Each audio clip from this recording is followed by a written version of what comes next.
मरने के बाद क्या होता है मैं आपको बताता हूं, सुन लो। जब आदमी मरता है, नचिकेता ने यमराज से यही प्रश्न किया है, नचिकेता। तब नचिकेता से यमराज ने कहा, सुनो, जब आदमी मरता है तो हम क्या करते हैं, हमारे यमदूत जाते हैं, यमदूत जाते हैं और उस आदमी को पकड़ कर लाते हैं जिसकी मृत्यु का समय नजदीक है, उसके गले में फांसी का फंदा डालते हैं और वह जीवात्मा को, छोटी सी जीवात्मा जिसे हम कहते हैं कि सूक्ष्म स्थूल शरीर की एंट्री। शरीर दो प्रकार के होते हैं, एक शरीर ये होता है जो आपके सामने बैठा है बोल रहा है, एक शरीर वो होता है जो सपना देखता है, हमारे सो जाने पर हम हरिद्वार और काशी और वृंदावन घूमते हैं, वो शरीर सूक्ष्म शरीर होता है। यमदूत उसी शरीर को पकड़ कर ले जाते हैं। तो नचिकेता ने कहा कि मुझे वरदान दोगे? हाँ हाँ बेटा, जो मांगेगा सो ले ले, पर यहां से चला जा।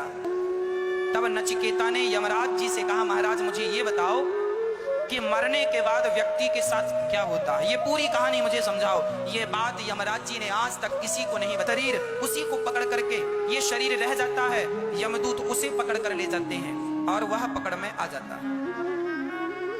है ना, वह पकड़ में आ जाता है, ले जाते हैं। पुण्यात्मा होता है तो जरा संभाल कर ले जाते, पुण्यात्मा होता है तो उसके लिए बढ़िया व्यवस्था आती है, और पापी होता है तो घसीट कर ले जाते हैं।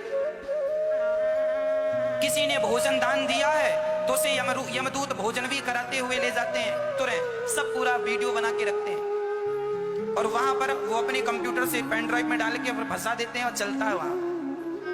जन्म से मृत्यु तक तुमने जो जो किया है, अच्छा बुरा सब वहां पर हिसाब किताब होता है। यमराज जी कहते हैं, देख तूने मनुष्य का शरीर पाया, देख किसी के साथ तू कितना दुर्व्यवहार कर रहा, किसी को मार रहा, किसी को सता रहा, इसीलिए तुझे भेजा था। अब ये डर जाता है। तब वहां पर यमदूत, और भोजन नहीं दिया, यमदूत दो कोड़े जमाते, चल भूख लगी है, भूख लगी है, जीव चिल्लाता है बड़ी भूख लगी, यमदूत तो कहीं होटल नजर आए तो जरा दो पराठे खवा दो। यमदूतों ने कहा, तूने कभी किसी को पराठे खवाया? तूने किसी को दो रोटियां दी? नहीं, बल्कि औरों की रोटियां तूने छीनी है, दो कोड़े मारा, चल। अरे पाँव में जलन हो रही है, जरा जूते चप्पल की दुकान में ले सो कहीं पहना दो। यमदूतों ने कहा, तूने कभी किसी को जूते चप्पल पहनाए? कथा सुनने गया था तो दूसरे की पहन के आ गया था, चल। एक कोड़ा मारा, चल यहां से। और चलते चलते जीव को यम राज के पास प्रेजेंट करते, खड़ा करते। यमराज के सामने जब खड़े हुए तो डर जाता है ये जीव।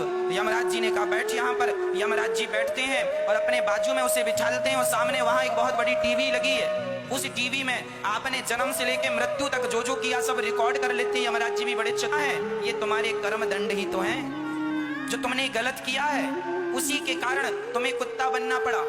ये जो कुत्ता तुम्हारी गली में घूम रहे हैं ना, ये सब तुम्हारे गली के कल तक मालिक हुआ करते थे। जो पड़ोसी मर गया तुम्हारी गली वाला, वो मर के उसी गली का कुत्ता बन के आ गया। क्यों आया? क्योंकि कर्मदंड तो भोगने। कुत्ता बनो, फिर बिल्ली बनो, फिर चमगादड़ बनो, फिर नाली का कीड़ा बनो, फिर हाथी बनो, फिर सुअर बनो, फिर मगर बनो, फिर मछली बनो, फिर पेड़ बन के खड़े रहो, फिर ये बनो वो बनो। तमाम 84 लाख योनियों को काटने में हजारों साल लग जाते हैं। 84 लाख योनियां। भाई एक योनि माना कि कुत्ते की आयु 10 साल है, तो 10 साल के बाद फिर दूसरा बिल्ली भी माना कि 5 साल 15 साल, फिर हाथी बनाया, हाथी 50 साल जिंदा, 50 साल तक हाथी। फिर पेड़ पीपल की आयु तो 500-500 साल की होती है। बने खड़े हो।